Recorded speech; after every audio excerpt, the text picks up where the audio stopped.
I know. Welcome to Let's Go Live. I'm Gigi Mara, and I have with me nonfiction author and ritual designer, Bill Hulseman. Welcome, Bill. Thank you. I'm so glad to be here. Okay, first, I love that little intro that you shot. You did like a little promo video that you shot and then tagged me. I was like, that is so adorable. I love it.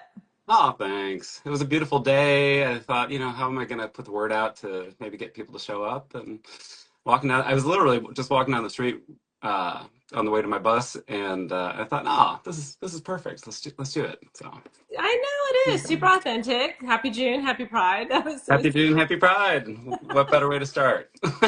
perfect. Okay, so, oh, where'd he go? I don't know what happened. Okay, I don't know if, well, he's frozen. I guess y'all can still see me. Hmm. I fell off. I know, you're still on the screen. Let me see if I can re-invite you and if it'll like bump frozen you off. There we go. I don't know what happened. Good old technology and Wi-Fi. I know, right? Yeah. Okay, so I have what I thought we'd do is talk about the author side, and then I'm really fascinated about what a ritual designer is, and also your former life as an educator. So we'll get Yeah. into that kind of like in the second half. Great. But first, I have to ask, what is the title of your book? Because it's fantastic, and then there has to be a story behind it. There certainly is. Six to carry the casket and one to say the mass. Love it. Reflections on life, identity, and moving forward. So I think the subtitle is a little easier to understand. But Yeah. six to carry the casket, one to say the mass is one of the things that my mom was kind of famous for saying. So I took the title of the book from the title of an essay in the book about my mom. And that essay actually grew out of a toast that I gave at her 80th birthday. And for her 80th birthday party, my sisters who were organizing it thought, oh, someone should give a toast and raise everybody, just so everybody can say happy birthday. And they went down the list of the siblings, like, nope, we don't want him to speak. Nope, we don't want him to speak. Nope, they want. So they got to the bottom of the list, and they're, yeah, Bill will do it. That's fine. So I did it, and instead of I think that's an opportunity. You can tell stories about someone, or you can talk about their accomplishments, and um, I decided to build the toast around my mom's greatest hits, like the phrases that she was really famous for repeating all the time. Oh my And gosh, I so, love those like the yeah, colloquialisms. yeah. So I'm the youngest of a big family, and there's seven brothers and three sisters. And I know, right? Well, that's the look that my mom would get all the time. Her first response, people would be like, 10 children. And she'd lean in and say, well, they were from my husband's first marriage. Which is true. She was the first marriage, but it was a way to just confuse people and then keep the conversation moving. Uh, Okay, well, and I'm a then, woman of faith, and I have to think that Jesus came for her directly. After 10 children, I think he came and, yeah, for her. yeah. So, but when she people would hear that she had seven sons, like seven sons, like whoa, and so she'd say, "Well, God gave me seven sons for a reason: six to carry the casket and one to say the mass." It's Oh Irish my Catholic as gosh, fuck. I know. It's like she it's is just like so I witty. joke that my mom prepared us for her death, like from the moment we were born. So little things like that. You'd hear a song, or she's, oh, I want that at my funeral, and we all just understood that that was kind of, that was like Irish Catholic humor. It's like, oh, let's talk about our funerals. My husband does not like that talk at all. But she also used to do this thing. If you ever gave her a gift, like a permanent marker would come out of nowhere, and like before she could even say thank you, your name was on the bottom of it. I actually have a vase that I gave my mom, a little Balik vase, and there's my name on the bottom. And Okay, you would well, go around our house and like you pick up little tchotchkes and things, and different initials or names are on the bottom, and people would say, what's that for?" And she'd say, well, when I die, I don't want my kids fighting over stuff. And I'm like, again, kind of morbid, but it was just all part of the family culture. Yeah. So the title came, from that famous phrase from my mom. Six to carry the casket, one to say the mass. I was the seventh son, so and the first six weren't going to seminary. So I was the one. That was like one of my first identities. Is I think she thought I was going to be the one. And when I enrolled, I was a religious studies major, and then I went to divinity school, and I thought I think she thought the prophecy was coming, to fruition. Like, oh, finally, I get a priest in the family, and no, no, no. And But then I'm the closest she got. I did work as a campus minister, and I'm a ritual designer now, so, and but then you just turned not out to be, ordained by the church. I don't mean to jump ahead, and then you're gay. Pretty gay, yeah, yeah, So yeah. Catholic, priest, and gay is pretty opposite on that spectrum. It's probably more common than you think. Yeah, it's not so unusual. Yeah. So your Uh, mom seems hilarious Sometimes she was, yeah. at times, She was right? very dry, so people didn't know that she was making a joke because she was Mhm. so very dry and very pithy, and so she would just kind of, throw that out there, and you wouldn't like, wait, was that a joke? Huh, that's interesting. So, yeah. Oh, Um, we're Irish, but Lutheran, and so that humor that you talk about, it's just that, and we're from Minnesota, so it's that whole Midwest. I mean, it's yeah. all everything you're saying. I feel like I already know your mom through my own family members.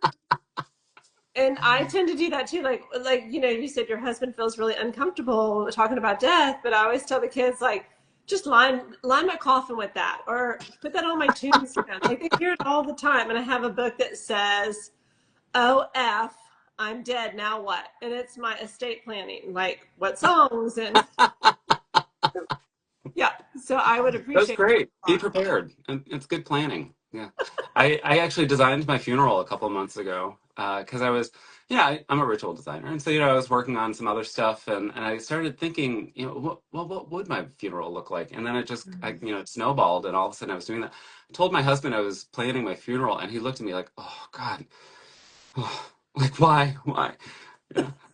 At Thanksgiving, my sister Patty made some sort of similar joke, like, "Oh, I want that at my funeral." And my husband spun around, like, "You Catholics talk far too freely about death. You are far too comfortable with this." We're a little open, we kind of know where we're going, hopefully, either one way or the other. Right? Yeah, yeah. Okay, so back to I digress. Your book, which has such a witty title, and I love that it's really something that your mom derived from your mom. So walk us through. It hasn't come out yet. It comes out next month. Yep. Couple weeks, July 8th. It's a Tuesday, but who's counting? Yeah, all good books come out on Tuesdays. Amen. Okay, so tell us about your book. I've read little bits and pieces that you've shared, through our email conversation, and it's beautiful. Thank you. Thank you. Yeah, it's a collection of essays about identity, and I didn't start writing a book. I had gone through a rough a rough patch, shall we say. I had started the hardest job I ever had. I was a middle school principal, and 2 days before the start of my first school year as a middle school principal, the job that I'd been working for 2 decades to become a principal. I was so excited. But 2 days before school started that year, my mom died after a long illness. And I joke, she always was very good at reminding us of our priorities. So yeah, I thought I was going to be a big shot, and she was like, "Nope, nope, nope, nope, nope."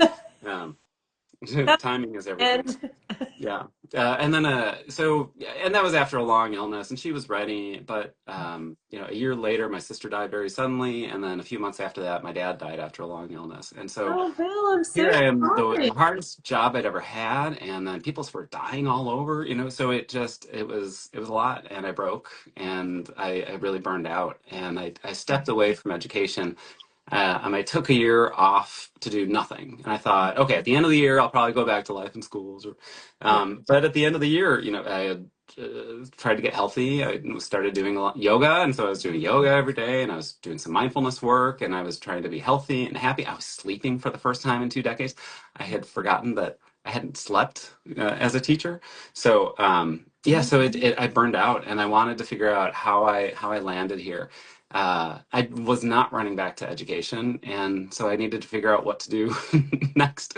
What am I going to do when I grow up? So I started writing as part of a weekly newsletter, and it was really just whatever ideas were coming up, whatever memories were coming up, or issues that were happening around, current events were happening. It made me think of things, and so I started writing, like a short reflection as part of my weekly newsletter. of course, all of this started also in 2020 when everything else happened in 2020, between the pandemic and the murders of George Floyd and Ahmaud Arbery and Breonna Taylor came to light, and the political climate and the divisiveness, and so everything happened in 2020.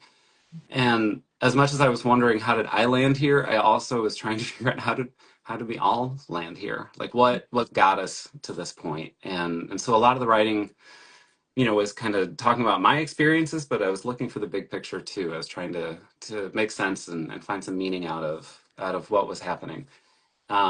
And after a couple years, I stepped back and I saw a through line through a lot of the essays about identity. And, I was pursuing the question, who am I? What's the identity that was handed to me? What was the identity that I shaped for myself? And how does embracing that, how is that going to give me some fuel to move forward and figure out who I want to be? And yeah, so I stepped back and I saw that through line and I thought, oh, well, maybe I've got a book here. So that's where it all came from. Well, I think your story is so relatable to many people Mm. because Peter Gabriel has this amazing line, and he says, I was tricked by the future that I picked. Mm. And I think that's so true, right? So, of course, you're born to this loud, very rambunctious, lively Catholic family. Mm. And so and I'm not as many siblings, but I'm one of five. One has already passed before I was Oh, a born. small family. Mine's small and intimate. But you like when your birth order aligns you as to where you are, and you get in because you're the baby of seven, boys. You're. I hate to say this. I'm the baby. We're an afterthought. We have to go to this one's practice, that one's recital, that one, and so you don't always get your needs met. And I hate to Mm-hmm. say that because it sounds kind of. I'm not here to, we're not here to cry over it. Mm-hmm. But there's a discovery period, right? And so you Yeah. don't have that almost until you get out of the home or the siblings start to move out and the dynamic shifts and changes. Mm-hmm.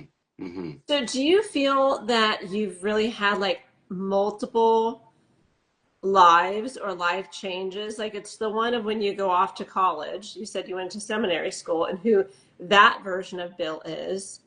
You go into education and you probably enjoyed it for some of those years. And then you have this wake up call between COVID and the mortalities that you've been facing. And then Mm-hmm. that dream job, which is a culmination of your whole career. How could you Yeah. not take it? How can you not be excited? So, what would your advice be to people in your position that have kind of had different versions of themselves? Where would they even start? Yeah. I think a lot of people think, if you're making a life change, you have to totally reinvent yourself and move over here and totally face a different direction. Um, I look to one of the great sages of our time for an example of how to do this, Madonna Louise Ciccone.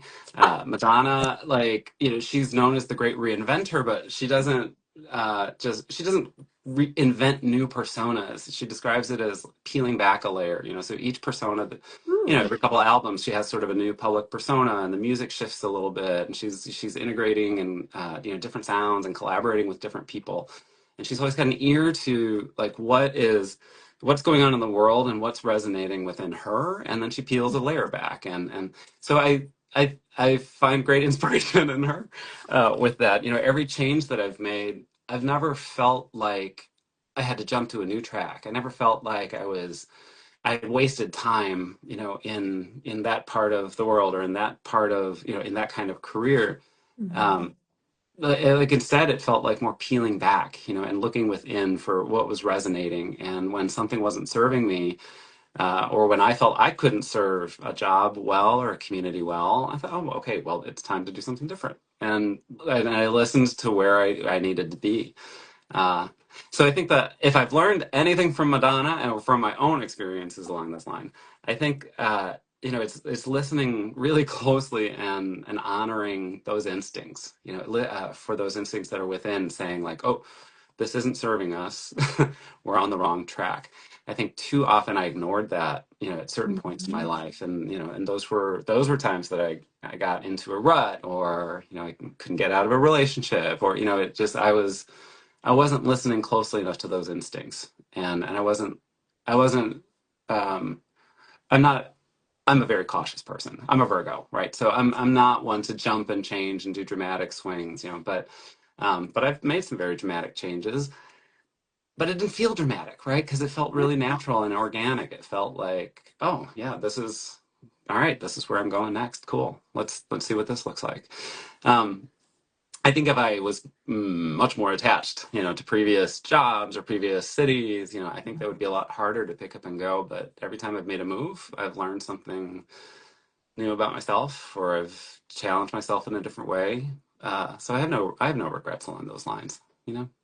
So Okay, I think it's scary when you think about that. Like, am I going to regret making this change? of If course. you're resonating with, you feel like you've got something that is not resonating or is resonating, you got to follow those instincts. I love that you are quoting Madonna and using her I do often. Yeah. because you're Well, you right. made a big career change too. Like right? You shifted out of corporate life and into authorship and writing and so yeah. Did you have a similar experience where it was how did you make that shift? Yeah, I did. So we're over here talking about how it doesn't have to be big and dramatic, and yet mine was big and dramatic. And so just like real briefly about me, I was 30 years corporate America. I was the CAO of a $4 billion publicly traded company. I was the youngest C-suite executive, done by decades. There was 15, 20, 10, 15, 20 years between us all. And so obviously the youngest female. And I thought, oh my gosh, I could sit in this chair, golden handcuffs, for another, like I said, 10, 15, 20 years and die in this chair. And in fact, one of my really dear colleagues passed away on the job. And completely by surprise, we did a golf tournament, and then he went home and passed away. And I thought, oh my gosh, you always work. That old blueprint was like, you work so hard until you get to retirement, and then you live, and then you have fun. Yeah. And I think it's just sitting and being like, oh my gosh, I don't want to die with my music inside. Yeah. Yeah. And I think I don't recommend for people to take radical moves because at my age, it's scary. I am a single mom and only parent household, so I have like a lot riding on it, which I thrive best under pressure. Hmm. But I like your version when you said just peel back a layer. We're not needing to just blow everything up, divorce this one, move to this town, quit this job. We always think everything, and I think human nature is we do everything in absolutes, yes or no, all or none, Hmm. open or closed. And life isn't like that. So your gentle approach to just peel back a layer and audit what's not working for you and how do I change that is a much more self-soothing and like self-care way Hmm. to make these changes. And so I love that you said that because that's really the advice I would prefer to give. I don't Yeah. want people to blow up their world like I did and be like, okay, let's all figure this out together. So I mean, I really did blow up my whole life several times, but at the time it didn't feel like it, right? So I think it was only in retrospect that I was like, "Oh, wow, that was a dramatic change." But yeah, do you yeah, regret any of it? Did you get on down the road and think and regret it? Because that's the biggest fear that keep people sitting in that chair, that marriage, that town, that relationship. You know what I mean? Is that the mhm, fear? Well, what if this is as good as it gets? yeah, What if I'm yeah, not worthy of something better? yeah. I think wow, the worthy question is always one that haunts me. Is that like, am I enough? There's I don't know what it was that planted the seed in me as a kid that like, is this enough? Do I have any regrets? No.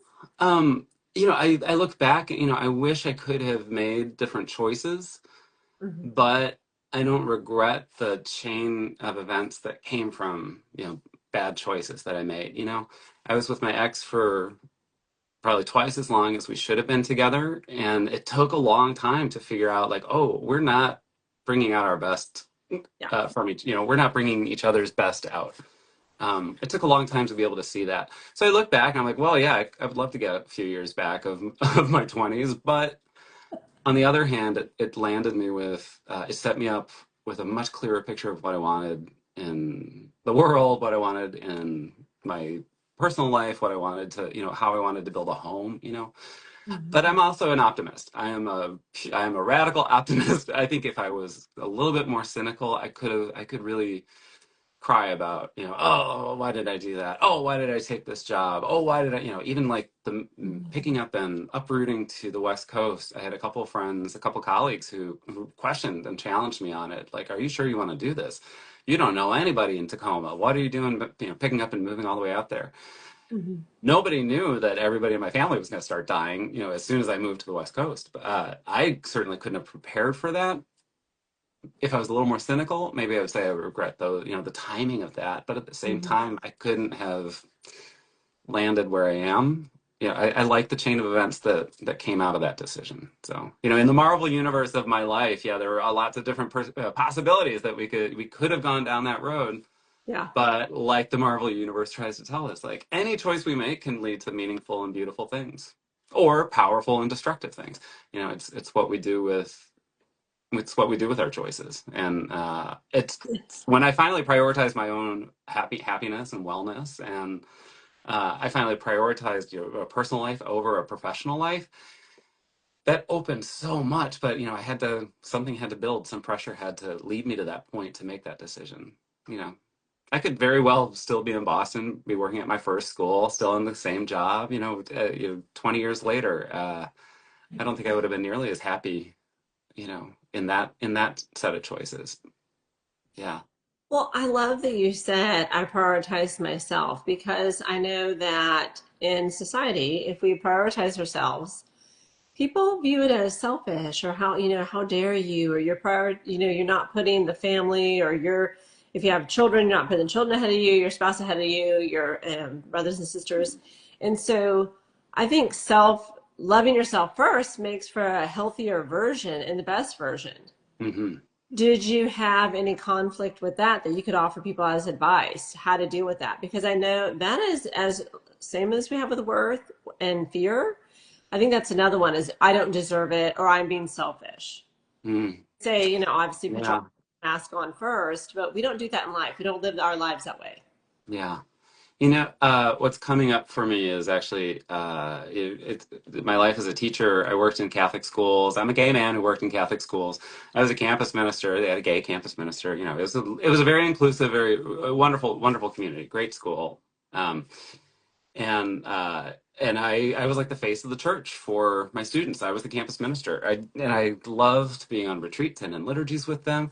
But because it was a Catholic school, there was a line in terms of how much I could share with my students. It's the rules of Catholic schools is like I shouldn't have been hired, or I should have been fired because there are parts of my life that violate the teachings of It the goes Catholic against the Church from teaching. some readings. But it never felt like a conflict for me, and the people that I worked with also interpreted it. We're all kind of in the same theological camp in terms of, no, I don't feel like my conscience is clear. I don't know about yours, but my conscience is clear, so I didn't feel any conflict at working in Catholic schools so I and then I went to a second Catholic school, and then I went to a conference, an education conference, and Dan Savage was speaking. Do you know Dan Savage? He writes about sex, and he's written Savage Love and books, and he's got podcasts, and so he's a sex columnist and advice about relationships and love. And but he and his husband Terry started the It Gets Better project, where there was a spate of suicides of queer teenagers, and how could we respond? How can we let these kids know that like it's going to get better? So Dan and Terry started the It Gets Better project, and they thought they were going to get like 100 videos of famous people who say like, I came out, it gets better, I know it's hard, you can make it. And then within a week they had like 1,000, and now they have something like, I want to say 50,000. Is that exaggerating maybe?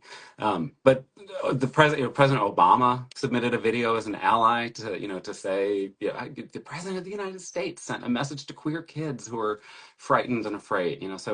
So Dan was talking about the It Gets Better project, and at the end of his spiel, and the Q&A started, and somebody got up to ask a question on behalf of somebody else who couldn't even stand up and ask a question in that environment without risking her job. So this person read a written question from this invisible participant, and she said, how would Dan advise us? In conservative schools, we're there because we want to let kids know that they're safe. Like it's like you keep an eye out. It's like I've got an eye out for the queer kids, and it's like I'm a safe space. Uh, so what advice would you have for us? And he kind of cocked his head and he said, "You're not going to like my response." And he said, "Get your resume in order." Because you all think that your presence there is communicating that they're safe, that it's okay. But what you're really communicating is that it's okay to leave part of yourself at the door on your way into work. And I had never thought of it like that. And my entire self-understanding as an educator was turned upside down. I had at that point committed myself to Catholic schools, and because I love the community, I love the mission, I love the combination of a religious identity and an academic environment. But then I couldn't unthink it. I couldn't unsee it that way. And it within a couple of months, I was getting my resume in order and talking to my boss about I need to get out of being the face of the church. I need to move into it. I can't see it any other way. And that set me on a journey to get out of Catholic schools and work in non-Catholic schools. So why did I start telling this story? So it was all about the making choices, the surprises. Gosh, what was the question? Oh, to put yourself first, because a lot of people fear that. And then you had that, I mean, that's Yeah. really brave for him to approach you and to say that because it could have gone very poorly. But it is so, I mean, the moment you said it, it's like a light bulb moment. Yeah. And it was like I thought I was doing this for my kids, and I thought that was great. But I also wasn't taking care of myself. I wasn't noticing that I was creating all these safe spaces for my students and my colleagues, but I didn't have safe space for myself. And it really took a while to be able to see that clearly. Um, but I think of Dan Savage as being the catalyst to how I got to prioritizing myself. It was a while, only 10 years later, and I was finally taking care of myself. But he planted that seed, and I joke that Dan Savage ruined my life, and I'm so glad he did. So it was worth the risk. It was worth because when you start to see yourself from a different perspective, and you see that you're not resonating with your actual values. You're not actually taking care of other people if you're not able to take care of yourself. Yeah, that was a hard lesson to learn. Is that included in your writings that are part of the book then? Yeah, there's an essay in the book called "Dan Savage Ruined My Life," and I tell that story in more detail, and particularly about my life as a teacher and my life in Catholic schools, and it was a very life-giving job. I loved it. I loved the work. I loved my colleagues. I loved in the schools that I worked in, the mission of the schools was very vibrant and very much alive. It wasn't just school, it was school to change the world. The school had a specific mission that students had vocabulary for, and they could tie their thoughts, their actions, their desires to a bigger mission. And that was always really powerful. But then when I saw it, like, oh wait, I'm fundamentally excluded from this vision that the school is offering or that the church is offering, and I can't bear that anymore. Yeah. I fully understand. Both my children go to Catholic high school. But in Houston, I think we're lucky because they're very diverse, right? Very inclusive and very diverse. And I attribute that to because we are the fourth largest city in the nation, and we Mm. are. If you've ever been to Houston, we are a melting pot, and I love that about this city. It's one of the best parts of the city. Yeah. So I understand what you're saying, but it does go against the teachings of the church. So I would imagine that's a huge conflict. Did that contribute a lot to your writings, or did the writing come after you left? In that Mm. year, you said it took a year off, started doing yoga, started to figure out who I am fundamentally, and implementing some of those things. Is that when the writing occurred? Yeah, it was after I had taken a year off, and I was feeling healthy, and I was feeling clear-headed, and I was exploring, how did I land in this place? And a lot of that was exploring how growing up in my particular family, how growing up in the church that I grew up in, and the Catholic schools that I grew up in, how did that prepare me, for things in the world? I never felt a conflict between being gay and being Catholic, and that I get a I get a stronger reaction from queer people when I say something like that. It's sometimes, a Catholic will be like, how can you do both? But it's, more queer people, because they've been hurt, they've been marginalized, they've been sidelined by religion. So many people had a terrible experience of religion. Yeah. How can you still be Catholic? Like, and but for me, I never had that conflict. So back to my mom. So my mom was a progressive Catholic. She liked to buck the authority of the church. Like she'd talk about the Pope as like, he's just another priest. She didn't buy into the whole hierarchy of the patriarchy. So but she would openly challenge what the church was teaching, because she would invoke what's called the primacy of conscience. This idea that your conscience is the thing in you that is closest to God. And if your conscience says no, then, even if it's in violation of the church's teaching, the law, common ethics, going with the crowd, if your conscience says no, that's the thing to follow. In my conscience, I never felt a conflict. I felt like this is how I was created, and the rest of the church is going to catch up. Maybe not in my lifetime, but at some point, the church is going to catch up. The theology is going to catch up. You would think, but it makes sense because they have this conversion camps and they still have them today. And I'm thinking, what in the world? And so I understand how you Yeah, get I hate that they call it conversion camps. It's child abuse. It's it's just yeah, it's it's rough. Rough. absolutely disgusting. And so I can understand why you do get probably more pushback from the queer community. Um, my sister is gay. We're Lutheran, and she's like, I have never felt, but she also goes to a gay Lutheran church. Mhm. So, and so they're out there. You just have to find them. But I know that Yeah. again, we're in a large city. You have that, and so when people don't have access to that, do you think you would refer people to like Dan Savage? Would he be the right resource for middle America, small town America, if they don't have these resources, but they want to still get the teachings? Where would you direct them to?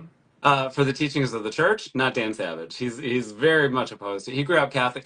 I joke in the book like, oh, Dan and I have so much in common. We both grew up in Chicago. We're both white, cisgendered, gay men. That's about it. Like from there, our lives diverge dramatically. Oh, okay. No, but he's a great resource. He's smart. He's got statistics in terms of sexual health, in terms of understanding sexual diversity. He is a great resource. And he's not afraid of, hard conversations or topics that are uncomfortable around sex and sexuality. And I think that's very freeing when you're able to talk freely without feeling embarrassed, or you're hearing a podcast and like, ooh, like it lets you know where your triggers are. Like, but he's a great resource in terms of Well, that. But in because terms you of said Catholic, you would, counsel, you were there for your children in the school. But mhm, there's a lot of people that will listen to this podcast, and so they don't have that resource. And so I do like what you said that, talks about sexual health and mhm, sexuality because there is still so much stigma and shame around that. And when people are trying to question their journey as to, am I this or am I that, or what do I like, or how yeah, am I? I think that's great that they can do it in the privacy of their own home, in the yeah, privacy of their earphones, and kind of yeah. just have a voice that's positive talking to them. Social media is an amazing outlet in terms of that, right? So like when I was in high school in the 90s, we didn't have social media. We had word of mouth. And it's like I knew there was an intersection in Chicago that was like the heart of the neighborhood. And I was like, okay, well, I'm gonna try to figure out how to drive past that sometime so I can check this out. Whereas kids now they can stream on Instagram. They can search for resources. It's great. In terms of the Catholic perspective, there is a really strong progressive movement within the Catholic Church, and there are people like Father James Martin, who's a Jesuit, and he's a writer and editor of America Magazine. And he's Stephen Colbert's favorite priest. He's been on Colbert, a few times, and so Colbert turns to him for, not just talking about gay stuff or queer stuff, but talking about, all things Catholic, all things social justice. Mhm. Um, but he has a particular ministry to build bridges between the church and queer Catholics who have felt marginalized or felt excluded. And he's a great resource, both the books that he's written about building those bridges, but also finding, pointing to other resources that can give people language to understand. It's like if you grow up being told something's wrong, you Mhm. just believe that that is fundamentally true. And Jim Martin is one of those people who unpacks that. It's like, well, let's look at it from a different angle, and we can actually see that it's not so harsh. The teaching is not that. How much of that is us projecting our prejudices and using the language of theology to justify it. So I think that's a great resource. And there are places like New Ways Ministry that was founded by Sister Janine Gramick, who was a wonderful, wonderful nun, and she was ejected from her original religious community, because of her commitment to outreach to queer Catholics and building those bridges. But New Ways Ministry is another one that's a great resource for finding the language to build that bridge. And I think for queer people who grew up doubting and who didn't have the language of the primacy of conscience, yeah, you need to start searching. You need to find the language to understand yourself and know and love yourself before you can start unpacking the big theological questions. Well, it's where the path diverges, right? So when you're small, your circle of influence are your parents or your aunts, uncles, it's whoever is a figure of authority. Mhm. But at some point, as you get older, the path diverges. You've heard all the stories, you know what they're going to say, you hear all the answers, right? But then there's a seedling that starts growing to like, well, I don't necessarily agree with that. Mm. Or that hits me a little bit wrong, and I may not know why. And so that's where, then you have to travel that path to the unknown. And I think that's what's also scary. It's so much more secure to stay when other people tell you what to believe. hmm It's harder to think for yourself. That's And just to it be is. It's harder, but in the long, I mean, we're in this moment now with AI being introduced and pushed. My husband got a message at work. Is like, you have to start integrating AI into it.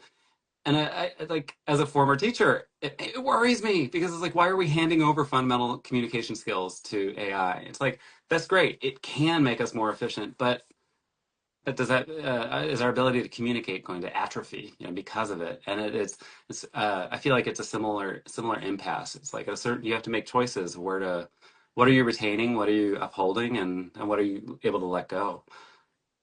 I feel like my communication has already started to atrophy. I'm raising teenagers, and I've always been big into, well, I kept them off devices as long as possible. Mm. And then from Good. there, thank you. It was always facial cues, social awareness, handshake, right? So we didn't have devices at the table, we didn't have them when we left the house, etc.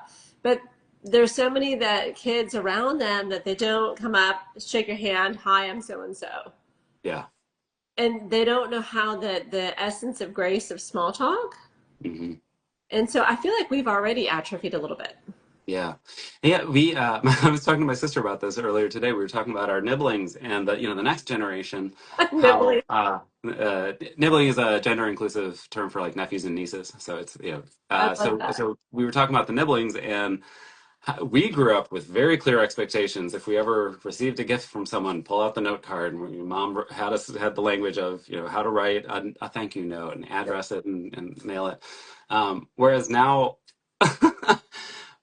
Like, I think you give a gift to someone to be able to maintain a relationship. It's like you want to keep like in contact, and then when you don't get any sort of response, even like a text back, be like, "Hey, I got this, thanks." It doesn't have to be much, but some acknowledgement is what keeps the relationship alive. And so, it's like a thank you note feels like old fashioned or something, but it's how relationships sustain. So it's like, how do you, if that's going to go away, fine, but nurture it another way, and don't let that go. And that's what I worry about generationally, is like, if you've lost the ability to just, those easy ways, those easy points of intersection to keep a relationship alive, Mhm. to keep a friendship or family or whatever, yeah, then more than just communication starts to fall away. You start to lose those bonds. You start to weaken those relationships that you're going to need someday. So I worry about that generation. Like, how lost are they going to be without these skills? Well, and honestly, they may not understand the value of friendship, the give and Mm, take through thick or thin.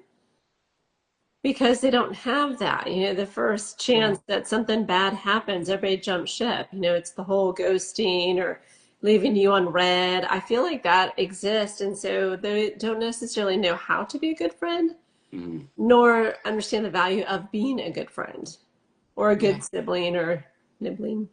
Yeah. Yeah. I love that term. My sister It's a uses. great word, isn't it? Nibbling. Well, my Yeah. sister uses it with her. Well, her nieces and nephew in-law, or how Mhm. was it? Her wife's nieces and nephews. So Mhm. The nibblings in law, yeah, yeah. I nibbling. haven't found there. I think pibbling is the like supposed to be the inclusive of that kind of nibbling sibling. Pibbling is supposed to be like aunt and uncle, that generation relationship. Pibbling doesn't sound right though. Pibbling sounds like a bad cocktail or something. It's like a sibling, great. Nibbling, great. Pibbling. So I'm still trying to look for. There are some obscure words that are being thrown around like to replace aunt or uncle. How do you? Yeah, what's the inclusive thing there? Yeah, Yeah. that's a more tricky one. Hmm. Yeah. Let's shift into talking about ritual designer. Yeah. I am fascinated by that. Tell us what that is. Well, I design rituals. No, I'm kidding. So my academic background is in the comparative study of religion, and I did a master's in comparative study of religion in divinity school. And my focus was ritual and how we use rituals to as a tool to create culture and shape relationships and build community. And it's one of those tools that I think we take for granted because, religious and cultural institutions have well-developed rituals that have developed over thousands of years, and they have layers and nuance and meaning. Um, but ritual is really powerful, and so we assume it's there, and we assume that the authorities are in charge of it, but we don't always think about how we can claim it for ourselves and use it, in our own way.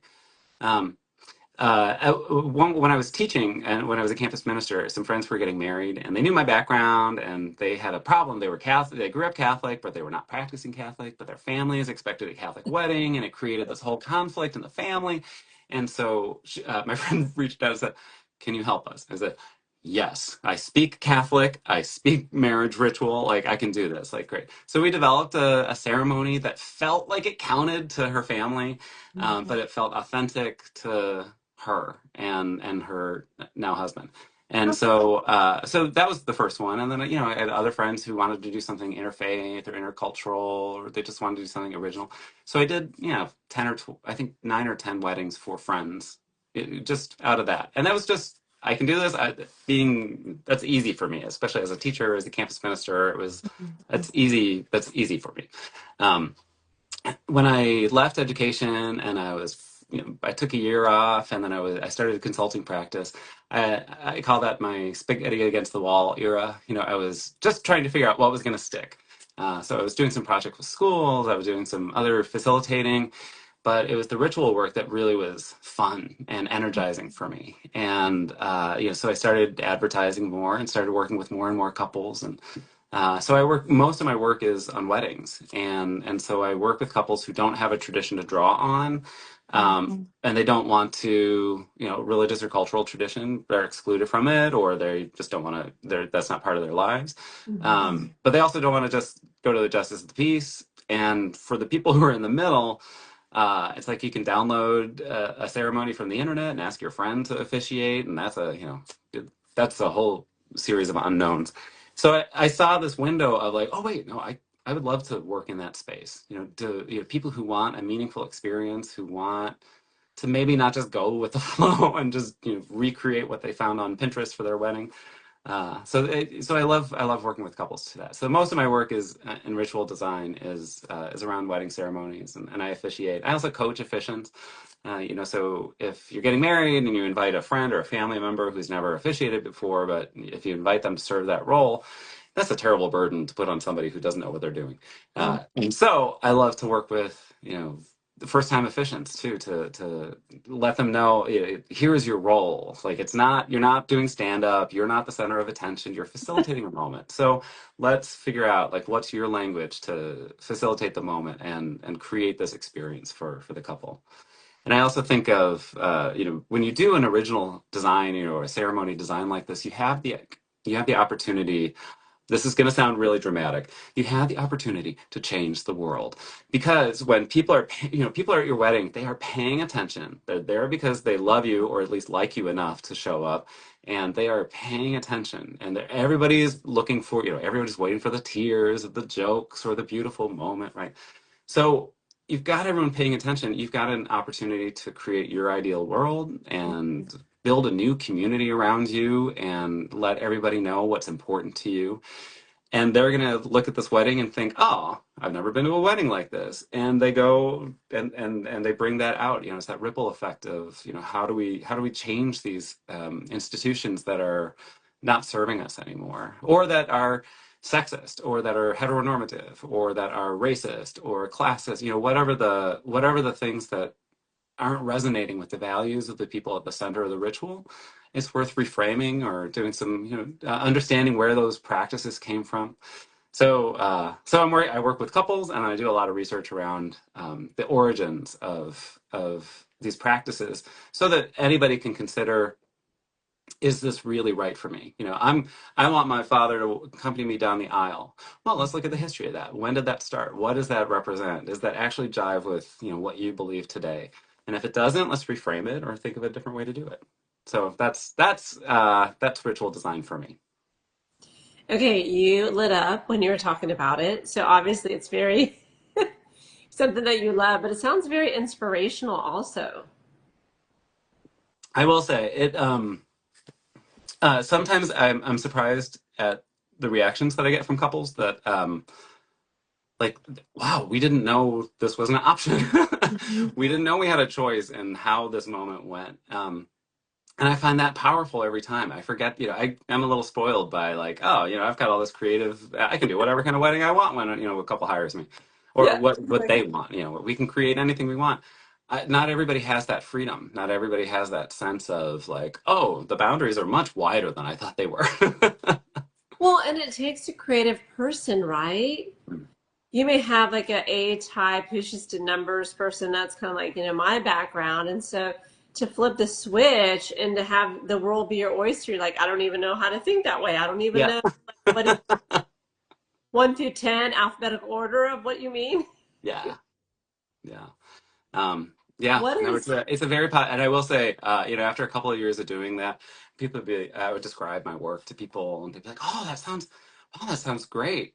That's really different from your last job. I was like, oh, it's much happier than being a middle school principal. Yes, yes. Instead of being in my office at 7 o'clock in the morning, so parents can yell at me, and then staying in my office until 6 o'clock at night, so faculty can yell at me. I have these wonderful meetings with couples who want to create a beautiful moment. So the inspiration is really coming to me. If it's going out to anybody else, that's wonderful. That's a great side effect. But every time I'm grateful. I'm just filled with gratitude that I have the life that I can do this. That I have the flexibility, I have the privilege, I have the resources to be able to do this kind of work, and that includes like the skills and the experiences that I've had. It's the weird intersection of all of the jobs that I've had and the weird disparate like things I've studied. It all works together in ritual work and in ritual design. And I actually think of the book as sort of an outgrowth of that. And it's kind of I have all these weird experiences that intersect, and I want to talk to people about. I want to hear about other people's intersections too. So I actually think of the work as really related, both the writing and the ritual work, and it's all it's a beautiful intersection, and I can't believe how lucky I am that I get to be where I am it sounds very fulfilling. so far. You, Yeah.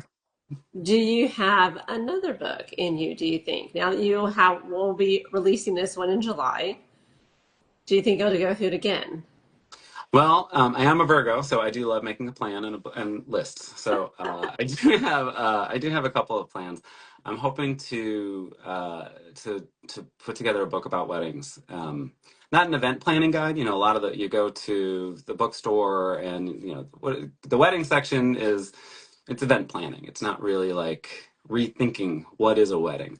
And so that's the approach that I'm going to take. Drawing on my background and drawing on my experience working with couples and designing and officiating weddings. I want to offer a different approach to creating that moment, and as a tool to not just creating beautiful moments, but as a tool toward social change and Yeah. sending out the ripple effects of what we think are important. We have these opportunities to invite people into our lives. I want, they don't have to hire me. Everybody should be able to do that themselves. Everybody should be able to create those meaningful moments, and I want to offer that. That So would I'm be, working on that. That's hopefully going to be book number two. well, that would be a really neat book because I feel like that would be a gap in the market that Mm-hmm. you could fulfill. You have so much experience doing it. And if you are able to have couples that were willing to, like, I don't know, share their pictures, Mm-hmm. I mean, to me, it would be a beautiful book of just the tales and stories, how it came together, your studies, your religious studies, the research that you put. I just think that would be fascinating. Yeah. Yeah, I'm excited. I actually have a fair amount of it already written. I was using my newsletter I was doing short reflections, and I did a whole series on wedding practices and what were their origins, like where did they come from, and what are the values that are being perpetuated when we enact a particular tradition or a particular practice.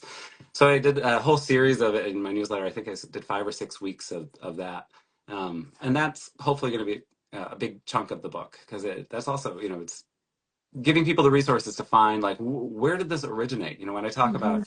When I talk to couples about, they talk about, oh, well, we want to walk down the aisle, but or Yeah. we're supposed to walk down the aisle, right? But I'm really nervous and I'm an introvert. So how do we manage that? And so my tack is to say, well, why do we walk down the aisle? Let's go back. It's all an imitation of Queen Victoria, because when Queen Victoria got married in 1838 or 1840, like she walked herself down the aisle of the church, and that was new. So brides in Europe and the United States and started imitating that. Why do women wear, why do brides pick a white dress? It's all in imitation of Queen Victoria. It was revolutionary. She wore a white dress, and that was very dramatic. Why do people stand when the bride enters a wedding? Because Queen Victoria walked herself down the aisle, and she was the highest ranking person in the room, so they all stood for her. And in imitation, we treat the bride and the groom as the king and queen for the day in the heteronormative fantasy. Um, and so so we do all these practices, and then you start to think, look, well, I'm not a monarchist. Like, I'm not crazy about Queen Victoria's legacy. Maybe I don't want to imitate her in the wedding. And so we look for different ways to, how do we start the ceremony? What are we wearing? I think it's worth rethinking and being able to rethink all these things. But people don't have, it's so baked into the culture that you don't know that you have options. You don't know that everything that we see in Hollywood movies, those were choices made over thousands of years to get to that point to make a ceremony look like that. But we can make different choices, and that's I think incredibly liberating. Especially, oh my gosh, the wedding industry now. You get in and you're just consumed with the consumption of a wedding and the things that the industry throws at couples, and just the expense piles up and it gets higher and higher. Throwing a great party is great. I love a good party. I love a big wedding. I love weddings. I love a big wedding. But it doesn't have to be big and expensive and daunting. Like, it should feel like the world that you want to live in. And if you don't want to wear a tux and dance to, you don't want to do the chicken dance, then don't wear a tux and don't do the chicken dance. Like, do your own wedding. Bill, Create we your own moment. huge convention center, and twice a year they have this bridal expo, and it is like next level, thousands of vendors and booths. Hmm. So I know what you're saying. So is it only weddings though? No, It's I do all sorts of rituals. So the majority of my work is weddings, but I I told you I designed my own funeral. I've done a couple of memorial services, and I've done some other actually a project that I just did last month was for a film screening. A friend had produced a film 10 years ago about the poet James Broughton. He was part of the kind of Beat generation, the Beat era. Um, and he was also gay, and his life and his poetry and his art was very much explosive and bright and colorful and joyful. And so it was like the 10th anniversary, I think, of the documentary being made. um, and they didn't want it to just be a film screening and a Q&A. It's like, yeah, everybody does that. They wanted a ritual. They wanted it to be an experience.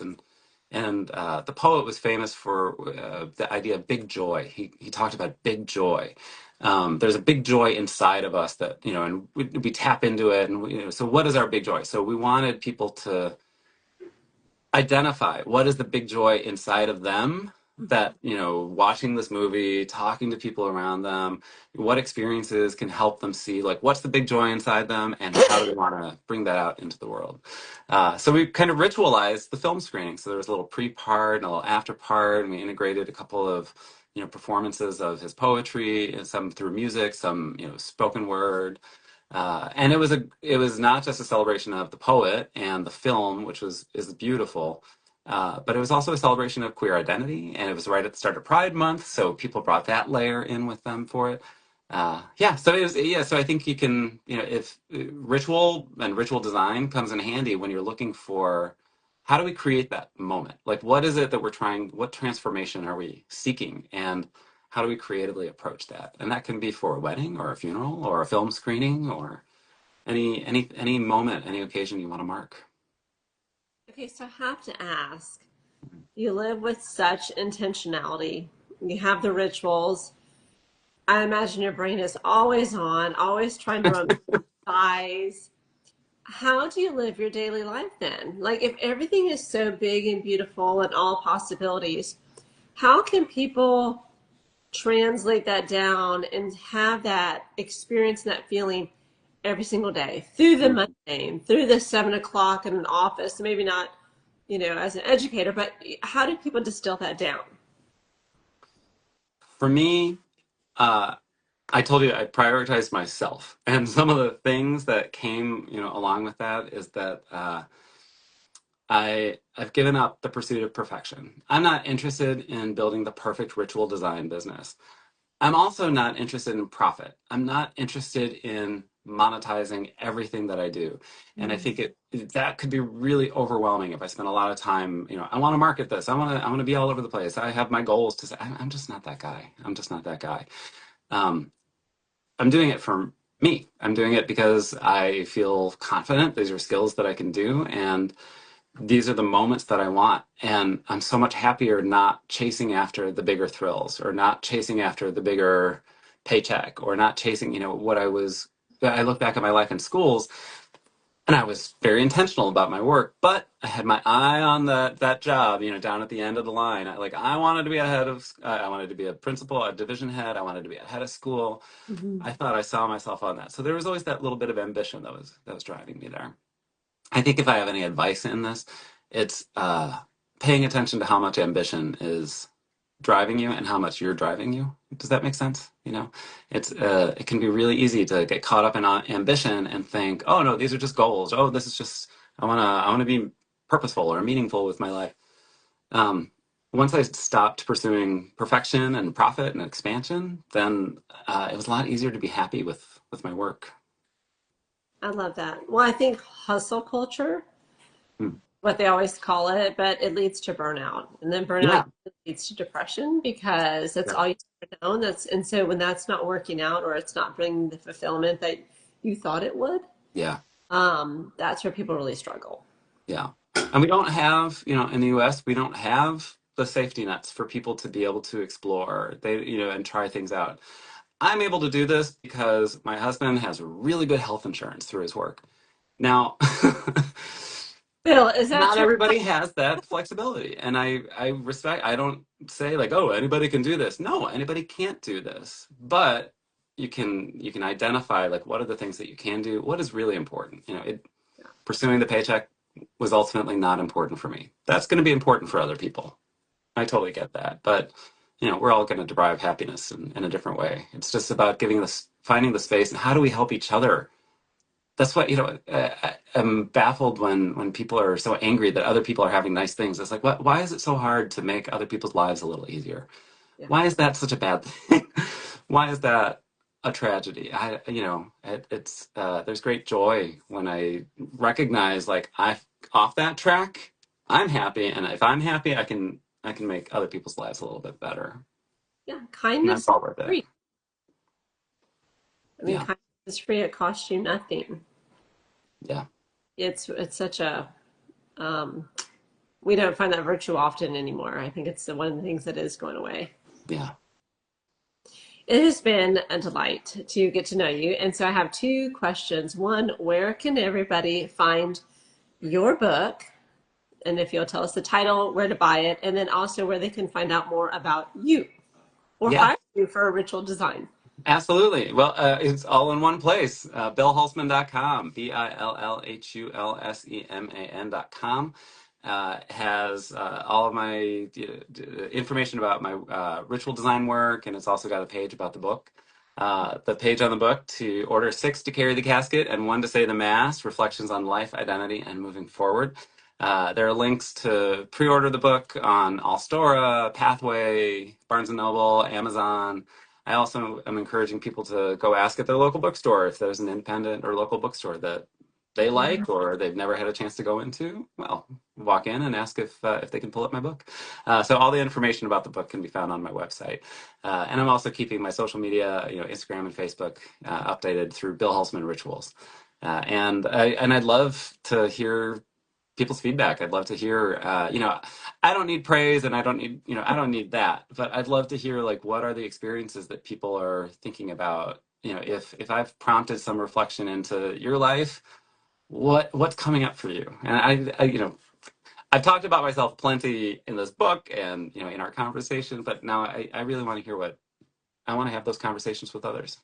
So, Oh, Abrams, Brian, thank you for sharing your story, Bill, and wonderful interview, Gigi. Oh, thank you so much. Ryan.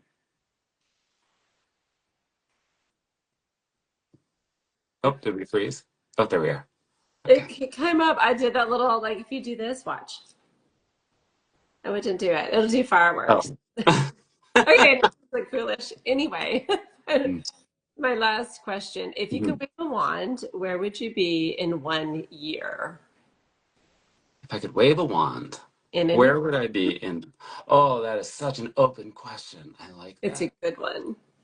If we're going to manifest things out to the world, hmm let's go ahead and speak it out and let the universe do its part. hmm I will be very happy in a year to be sitting in this very chair in Seattle in the neighborhood of Fremont. I love it. It's a wonderful world. But I also hope that in a year, maybe we're all being a lot nicer to each other. Maybe we're actually listening to each other. And I mean that, I don't mean that just from my perspective. I mean, I hope I'm listening to people at the other end of the political or religious or sexual spectrum from me. Like, I hope that we're in a place where we're paying attention to each other and listening to what we want, what we need, not telling each other what we want and what we need. And that's maybe a more abstract response to your question than you anticipated, but yeah, that's where I want to be in a year. I'm a huge Coldplay fan, and so I've seen him 3 times. I just got back from Denver to see him. Oh, fun. Yeah, 70,000 people, all races, religion, creeds. We were humans. It was just humanity coming together. We weren't all the ways that we divide ourselves. We weren't the sum of the parts that we are dividing. And it was just beautiful. You're thinking like we're all here to have this immersive experience. hmm And I just feel like that's what life should be about, not all this other stuff. So I don't know. Yeah. That's Yeah. my, What are the spaces that we can create and enjoy together, not the spaces we run to hide from each other? oh my gosh, that's what it was intended. That I feel like we're all here. Yeah. Through all this space and time and fabric, we're all humans. Everybody wants to have a better life. They want to, eat well, have good relationships, and just have a beautiful life. And I think that's been every century from all the way back from like the Aztecs and the Egyptians, all the way through. Like it's just humanity over and over and over wanting the same thing, and yet we don't see it. And I don't understand how that has gotten so bad. So, Though, if you look at that history, I think Dr. King was right. What did he say? The arc of the moral universe is long, but it bends toward justice. And if I read a great book a couple years ago about kind of deconstructing how we talk about human history. And if you look at it, yeah, we are getting closer toward a just world and a peaceful world. We're not there, But if you look at our ancestors 1,000 years ago, the trauma that Oh, they imposed on each other 2,000 years ago, how hard life was and what they were able to, so we're getting there very slowly, but it's every choice that we make gets us a little bit closer, or it pulls us further back. So may we always keep moving closer. I agree. So that's what I always like to think about is that we really are all the same. Hmm. We all want the same thing. Everybody wants to be safe and secure and happy and, feel good, look good, So we all, dreams have gone on for every generation. Yeah, So, but yeah. I hope from your lips to the universe's ears, it happens. Amen. Amen. Thank you so much. It's been wonderful getting to know you, and I am so glad that you chose my Let's Go Live to be interviewed by. My first Instagram live experience ever. So I'm honored to be part of your conversations, and I'm very happy that this is my introduction to this little Instagram live world. Thank you. Well, hopefully, have many, many more in your near future. Thank you, thank you, thank you for this. This has really been wonderful. Thank you so much, Phil. You have a great time in Seattle. And when that next book comes out, or if we want to rebook for later in the year, I am very excited to chat with you again. We'll catch up. Thanks, Gigi. All right. Thank you.